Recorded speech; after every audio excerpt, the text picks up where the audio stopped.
la profesora Liz Rulla Marte, que colabora con endocrinos, una profesora de porcino. Pero bueno, este sistema se lo voy a dar yo a ustedes.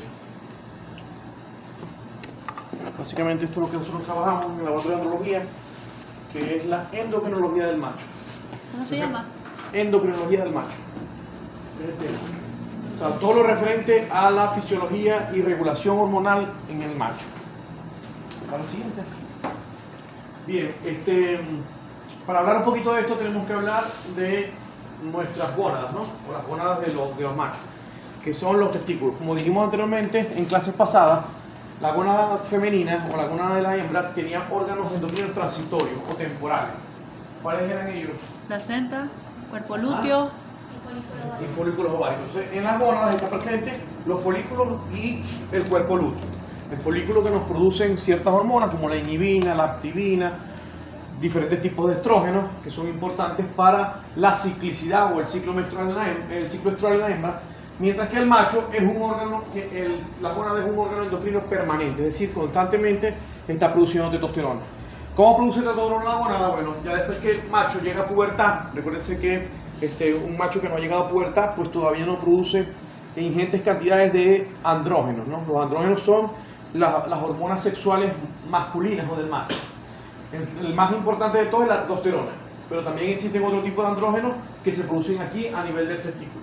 Si tú haces un corte histológico del testículo, vas a encontrar que existen varios compartimientos. Entre ellos están una serie de túbulos, que son estos que están aquí, que se llaman túbulos seminíferos. Ahí es donde se modula la producción de espermatozoides. Recuerden que esta gónada también tiene una función exocrina, que es la producción de espermatozoides. Tenemos función endocrina y función exocrina. La función exocrina es los espermatozoides. Mientras que, la función endocrina son los andrógenos. ¿Pero dónde se producen los andrógenos? Bueno, los andrógenos se producen entre los túbulos seminíferos, es decir, en una parte que llaman intersticio. Si ustedes ponen en Google la palabra intersticio, aparece cuando algo está entretejido. Entonces, como hay una serie de células con un núcleo grande que están aquí, entre los túbulos seminíferos, esas células se llaman células intersticiales. Llevan el epónimo de un anatomista alemán que se llama Franz von Leydig. Entonces se llaman células de Leydig. Ustedes la vieron con la profesora Chepina, estoy seguro. Sí. Entonces, las células de Leydig son las encargadas de producir la testosterona principalmente, ¿no? La testosterona principalmente. Existen muchos andrógenos, pero el más importante es la testosterona. Y la forma más activa es la forma reducida de esta testosterona, que la hace una alfa-reductasa hepática y una alfa-reductasa que está dentro de los túbulos seminíferos, que transforman esta testosterona o esos andrógenos, lo transforman a DHT o dihidrotestosterona, que es una forma de andrógeno bastante activa en los machos.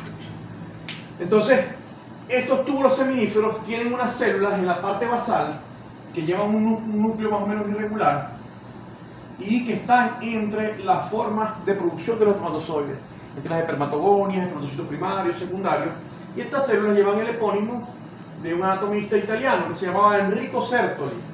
Como se llamaba Enrico Sertoli, le dieron el nombre de células de Sertoli.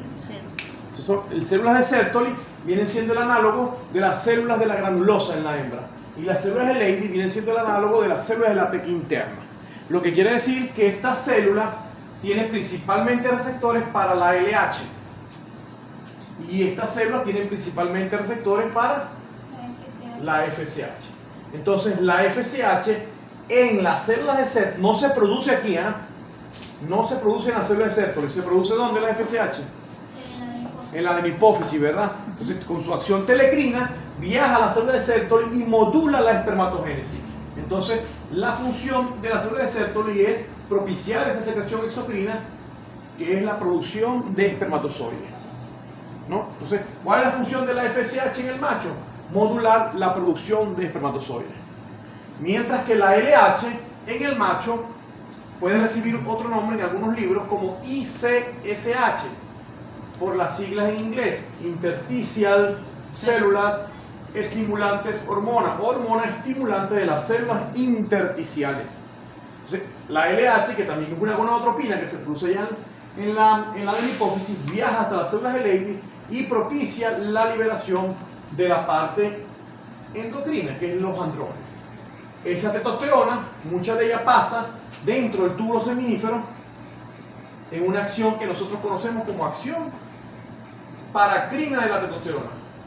¿Se acuerdan que la acción paracrina hormonal era cuando dentro de un mismo órgano, en unas células contiguas, se producía una hormona y pasaba a las células contiguas? Bueno, en este caso, la testosterona pasa del intersticio a través de una barrera que se llama barrera hematotesticular que rodea todos los túbulos seminíferos. Esto se llama barrera hematotesticular, VHT. Es una barrera que existe en todos los machos para evitar que los glóbulos blancos lleguen hacia donde están los espermatozoides. ¿No? Doctor, ¿por qué los glóbulos blancos no pueden llegar hacia donde están los espermatozoides?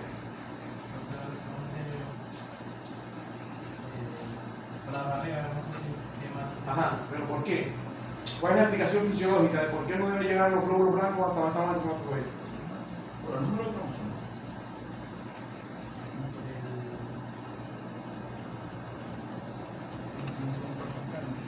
¿Por qué los reconoce como un antígeno? ¿Por qué? Fuera del cuerpo. ¿Ah? Están fuera del cuerpo y los linfocitos lo reconocen como extraños. Hay una razón fisiológica por la cual eso ocurre. ¿Por qué los va a atacar los mismos glóbulos blancos o mis mismos glóbulos blancos que están defendiendo mi organismo? ¿Por qué? Cuidado con lo que está diciendo, porque te diciendo un disparate. ¿Cómo va a tener los cromosomas de la madre, un espermatozoide? Eso es un embrión. Eso en el caso del embrión. Pero está un espermatozoide en una célula ploide que tiene una cabecita, tiene un flagelo y tiene la mitad de la carga genética. Al tener la mitad de la carga genética puede ser reconocido como una célula no somática y puede ser atacado por los glóbulos blancos. Por eso que los glóbulos blancos no ingresan a los túbulos seminíferos, están fuera. Si hay un golpe muy fuerte, los ciclistas, los que practican artes marciales, los que hacen deportes de contacto, se golpean duros los testículos, se puede romper esa barrera y pueden ser infértiles de por vida.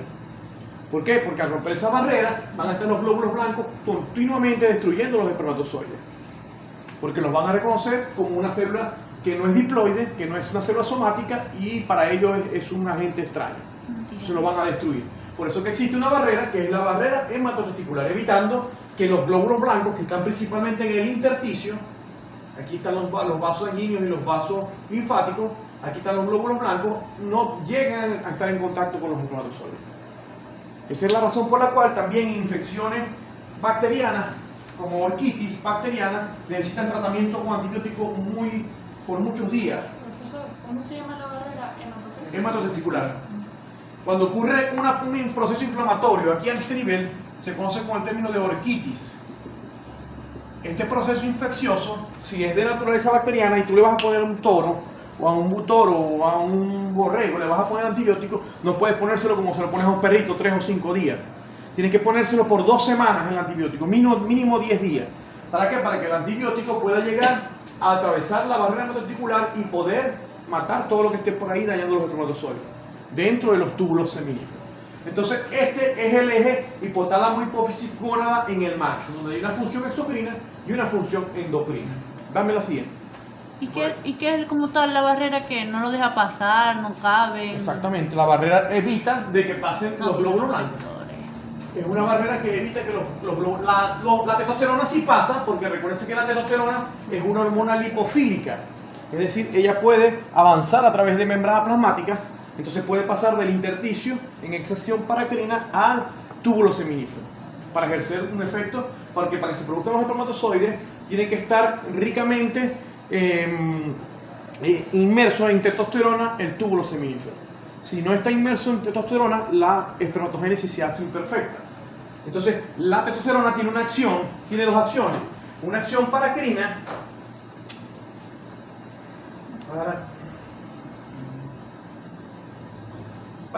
y una acción telecrina.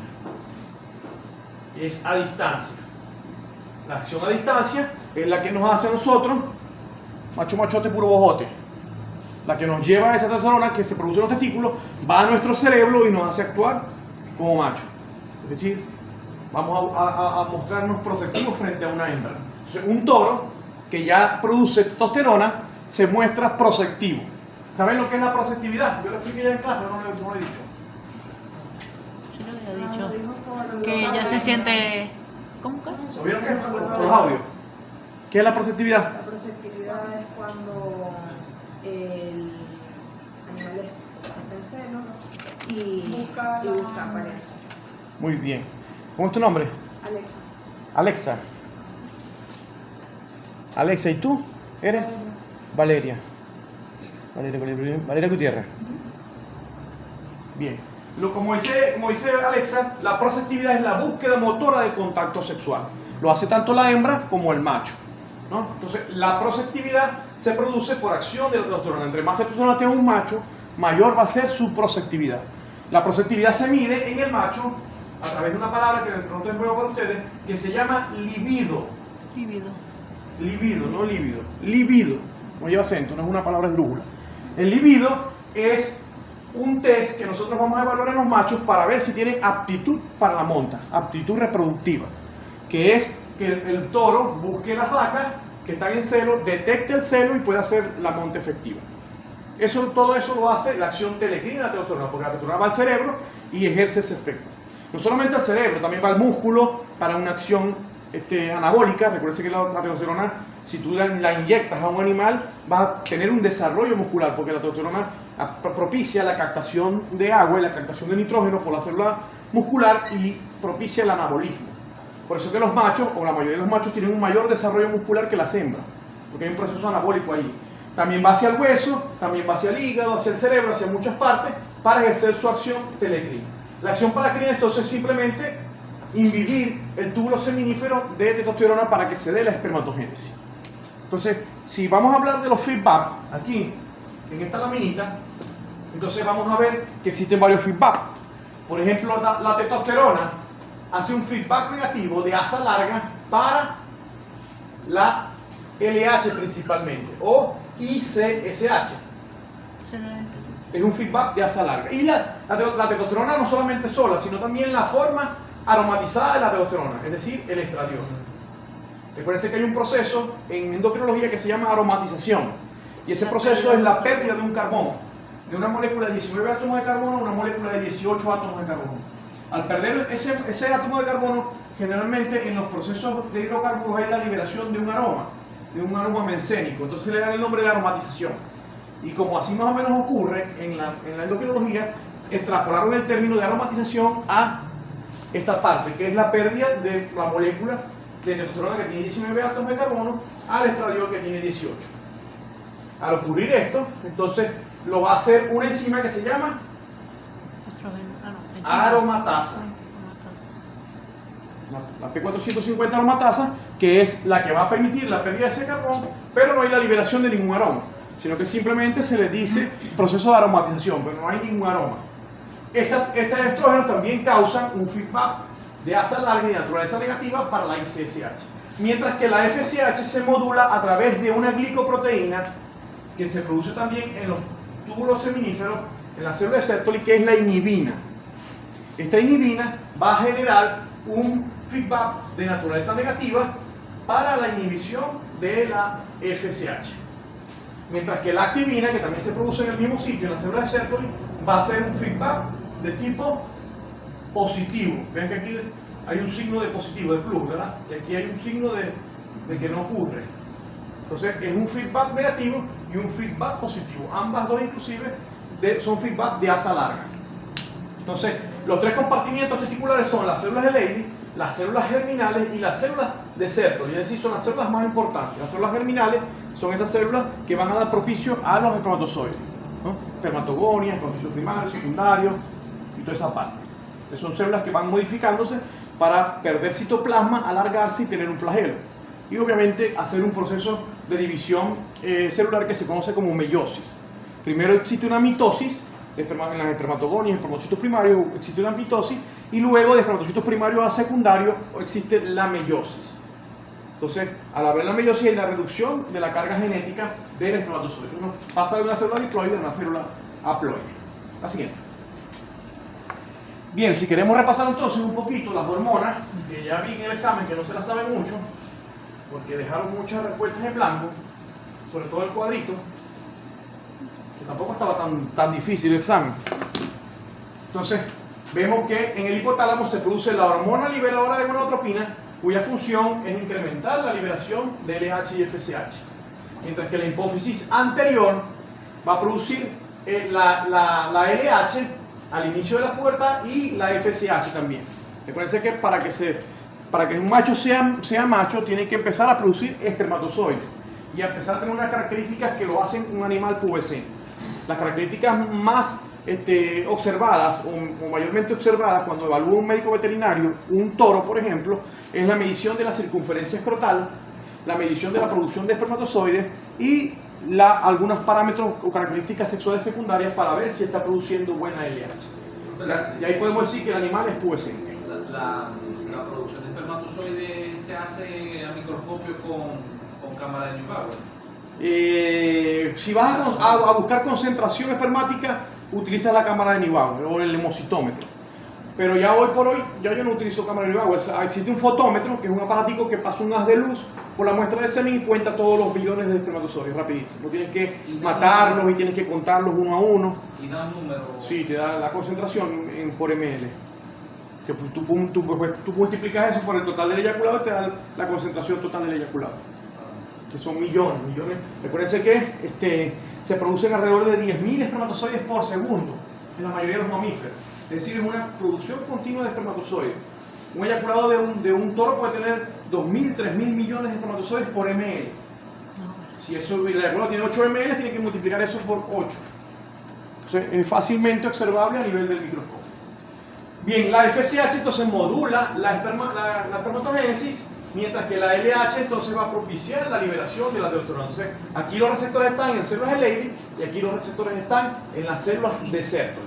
Entonces, el macho va a mostrar libido, va a mostrar una espermatogénesis, es decir, la producción de espermatozoides, y va a mantenerse con características reproductivas. Va a tener apariencia de macho, el toro va a tener la cabeza de toro, la jiba, la papada, que lo hace apariencia de macho, y si yo hago la palpación inclusive de las glándulas sexuales anexas, voy a ver un desarrollo producto de estas hormonas. Principalmente son la testosterona, la dihidrotestosterona y los estrógenos de origen androgénico. Son 3 hormonas que nos hacen al macho que tenga un potencial reproductivo. Entonces, por ejemplo, una de las cosas que nosotros podemos observar en un toro cuando lo palpamos es la saculación de las glándulas vesiculares. Las glándulas vesiculares son como unas cositas así, como una chinchurria, que están así alrededor de la vejiga urinaria. Entonces tú metes la mano, vas a conseguir una pelota aquí como una nuez, que es ¿cuál? La próstata. La próstata, la parte compacta de la próstata, la puedes palpar inclusive, y vas a ver la saculación de las glándulas vesiculares. Las glándulas vesiculares son importantes porque producen una hormona en el macho.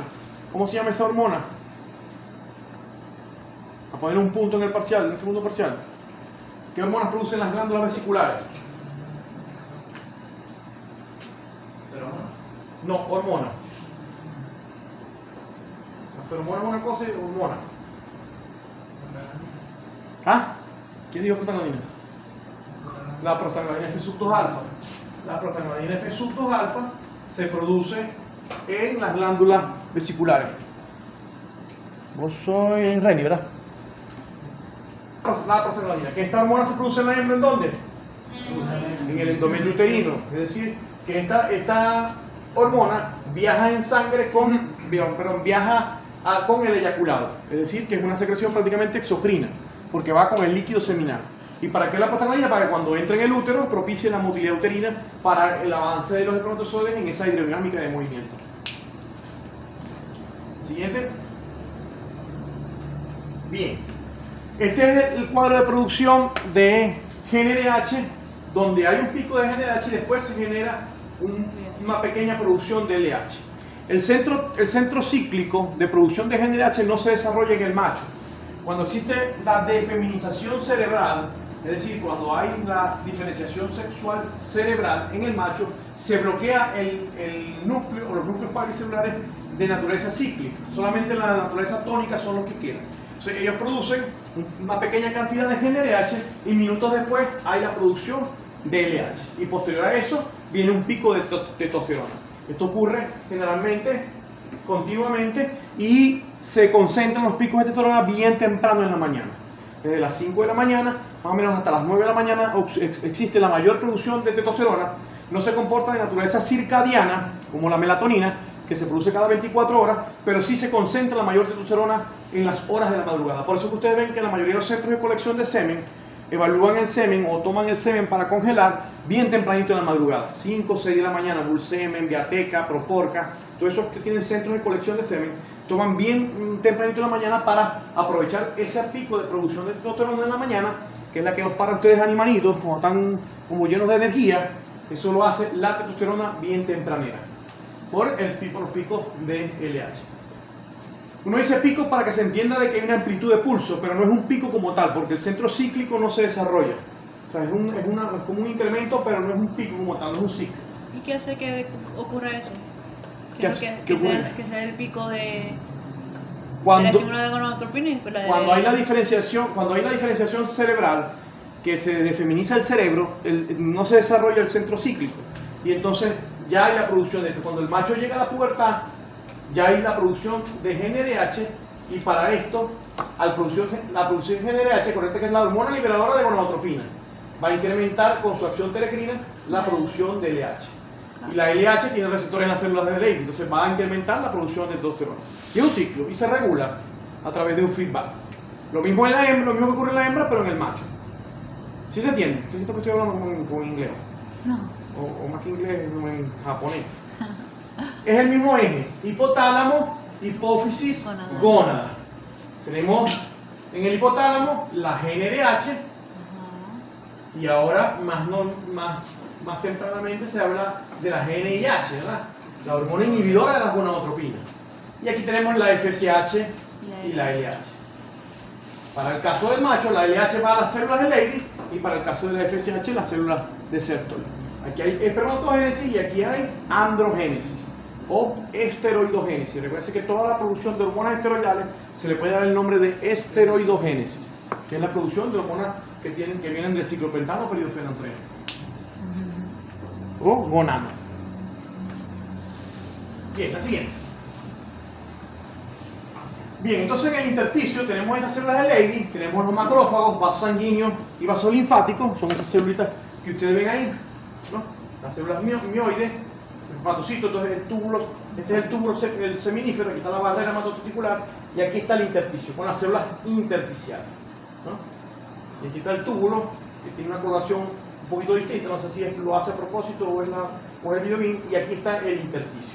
Más o menos el dibujito que yo hice.